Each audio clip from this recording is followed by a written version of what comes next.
Hey, welcome back to the channel.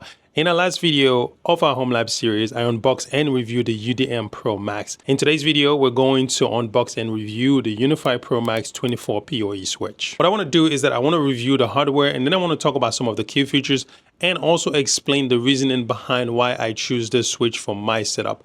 Chapters are listed below as always, so please feel free to jump to whatever part interests you the most. Let's go ahead, let's get started.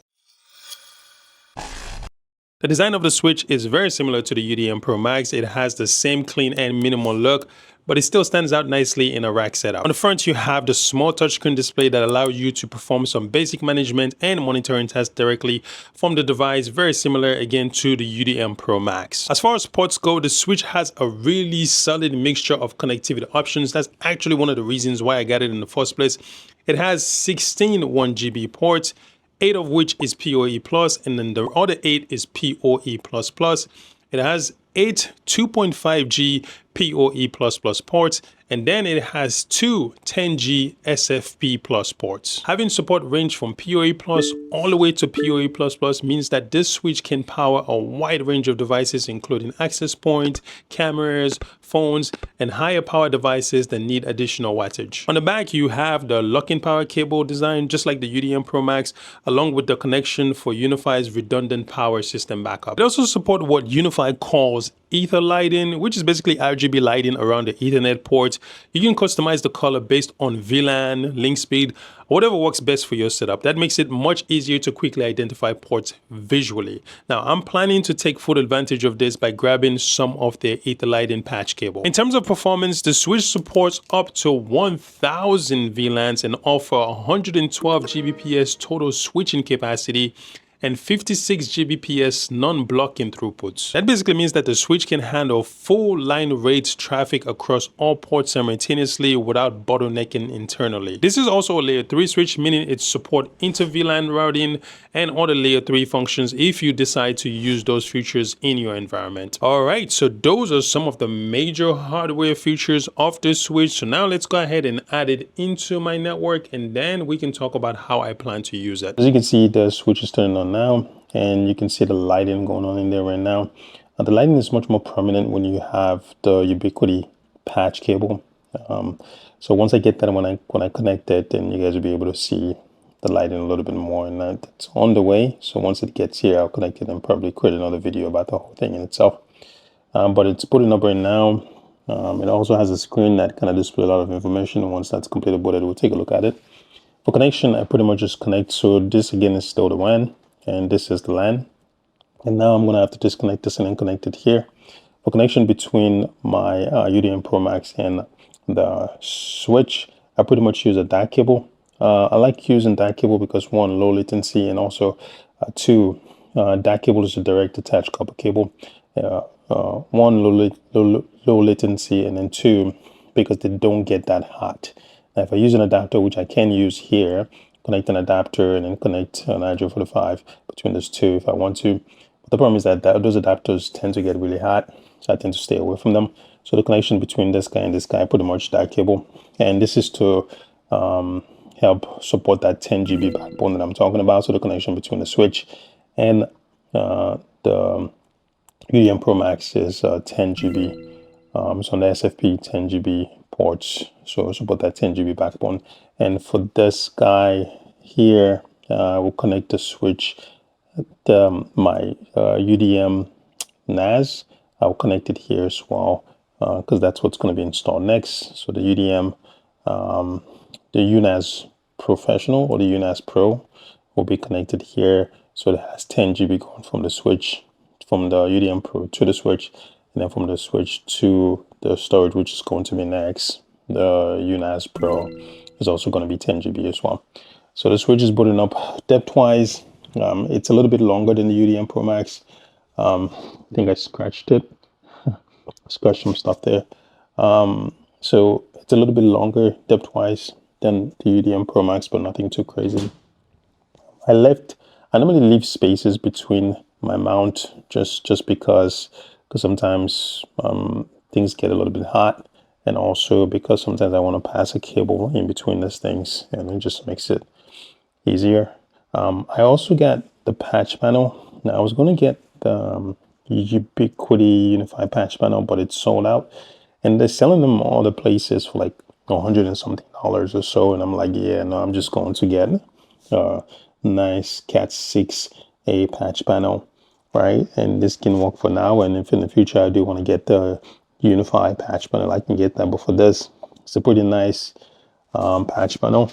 It does the job, nothing too crazy at all. So it's inline keystone patch panel. So if you move to the back here, you can see, I don't know if it's a little bit dark back here, but you can see the keystone right here. And it has this thing right here that keeps, it helps makes things a little bit more organized. So once I start putting cables, running cables back here, they'll be connected to the patch panel. And then from the patch panel, let me pull this, from the patch panel, I can do something like this, where I connect to the switch to whatever port I want to, that correlates to the connection I'm trying to make to a device or another different area in the house. So yeah, that's what it looks like right now. Again, that's the switch. I'm gonna disconnect this guy, so I need that right now. That's the switch, pretty straightforward, pretty clean. The connection don't need to be, the only connection that needs to go between this now is pretty much the connection between the switch and the UDM Pro Max, and of course the WAN connection as well. But all the other connection can go in here, or most likely once I connect things at the patch panel, will go from here to the patch. Well, not most likely, definitely will go from here to the patch panel. So again, you guys are going to see that, but this is what the switch looks like right now. Everything is up. You have some information here, so you can swipe through and look at some information about the ports and things like that. You have some stats, and then you have other informations as well. So yeah, so that's pretty much the switch. Yeah. Hey, real quick, we're going to get back to the video. So I'm thinking about starting a monthly giveaway, and the rules for the monthly giveaway is going to be very straightforward. I'm still trying to work out things, but all you have to do is join the Discord and help out people in the community. I do have some people in the Discord that ask a lot of questions, and sometimes I'm not able to get in the Discord to answer all of the questions. So the rule is pretty simple. Once I start doing the giveaway, I'm going to be giving away some of the devices that I'm replacing in my environment. And as the channel grows and I get more devices to review and things like that, I'm going to try to do some giveaway with that as well. Again, rule is pretty simple. You join the Discord community. If someone asks questions and you know what the answer is or what needs to be done, help others. So the more you help others, we're going to have a leaderboard. The more you help, the more the chance of you winning every single month. Also, if you're interested in buying any of the devices in my videos, in this series, and other videos, I do have an affiliate link below. Using those links costs you nothing, but it does help support the channel through small commissions. So if you do feel like, hey, I like this device and I do want to buy it, and it's something that fits into your environment, please use the link in the description box below. Lastly, I'm also working on some members only content focused around Proxmox. If you do want access to that content along with access to the private Discord channel, feel free to join the membership. Link is in the description box below as well. Thanks again for all the support. I really do appreciate it. Let's get back to the video. I choose the 24 port switch mainly because it gives me plenty of room to grow. Now, realistically, I probably won't fill all these ports out anytime soon, but I wanted something that would scale with the environment instead of needing another upgrade later. Another major reason was the mix of port speed and PoE supports. Having a combination of 1 GB and 2.5 GB ports along with both PoE Plus and PoE Plus gives me a lot of flexibility. This single switch can support pretty much everything I need: access points, camera, and other power devices. One thing that was absolutely important for me was having an SFP plus ports. I wanted my network backbone to be 10 GB because that allows me to have high-speed uplink between the firewall and the switch, which improve internal traffic flow and gives me better performance for things like backup and inter-VLAN communications. Honestly, right now, I don't have a ton of devices in this environment that support 10 GB. I do have the UniFi Pro that I still need to set up that support 10 GB, so that will go pretty well with this switch. Most of the devices in this environment mostly support 1 GB or 2.5 GB, so this switch is more than capable of handling everything I currently have. My overall goal was to make sure that the backbone of the network is 10 GB. That gives me faster internal communication, better backup performance, and also future-proof the setup if I do decide to upgrade things later. To be perfectly honest, I don't think that I'm going to need anything that's going to need to support more than 10 GB in this environment anytime soon, but I wanted to build the infrastructure correctly from the start, and I wanted something that allows me to grow if I need to. And this is one of the reasons why I decided to go with some of the devices that, well, you see that I'm setting up right now. I'm taking my time to explain the reasoning behind my decisions throughout this series because I want you guys to see that like a lot of thinking needs to go into buying the devices that you want to buy to build your environment, because you don't just buy things because someone recommend them on YouTube. You got to think carefully as to what am I building, what am I trying to set up, what is this going to be for, and then buy a device based on those decisions. That's one of the reasons why throughout the series you will see me talk about like, hey, this is why I'm getting this is why I'm not getting this. This is some of the things that you need to pay attention to, because those things are very important, and I don't think that there are things that are talked about a lot in a lot of videos.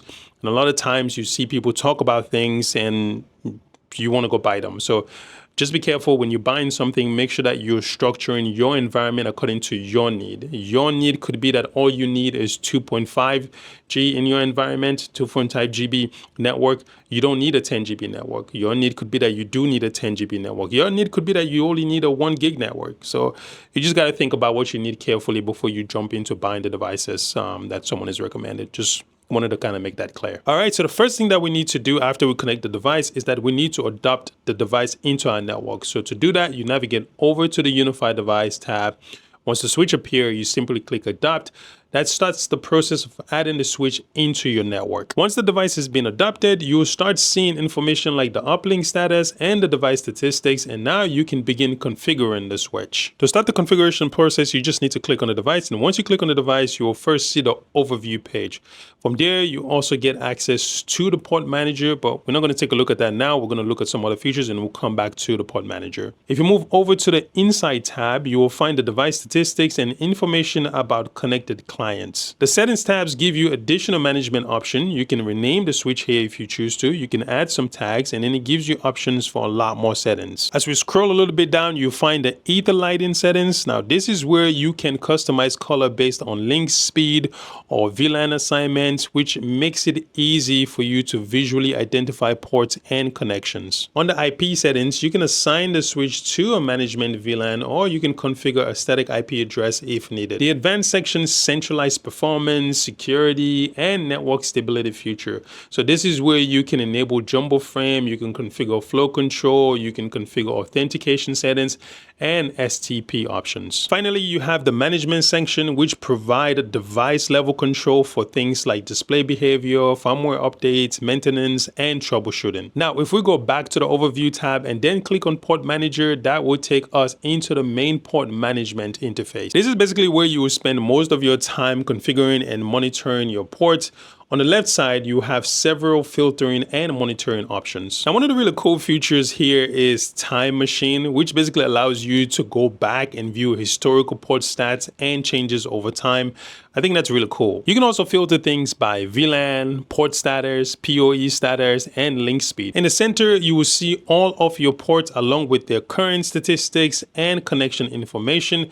Now, clicking on an individual port opens the configuration settings for that particular port. From there, you can enable or disable the port. If you choose to, you can assign a particular profile for the port. If you want to do that, you can configure native VLANs. You can choose what VLAN you want this port to use. You can tag or block VLANs. You can also enable or disable the PoE feature of this particular port.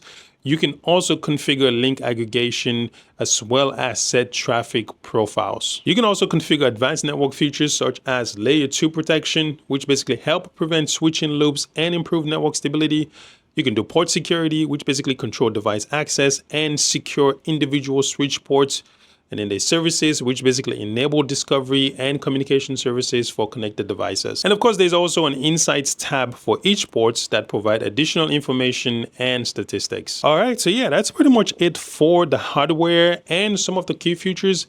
and an overview of the configuration experience for the UniFi Pro Max 24 PoE switch. At this point, I now have two of the major core components of the homelab setup: the gateway and of course the switch that we just talked about today. So next, I'm thinking about wiring up the house and setting up my wireless access points and my cameras, but I might also do the UNAS Pro or set up the UNAS Pro next.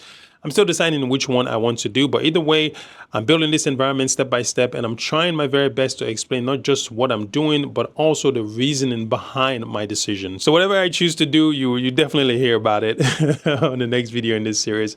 If you enjoy content like this, don't forget to like, don't forget to subscribe, and don't forget to share. As always, stay geeking, stay curious, and I'll catch you guys in the next one. Peace.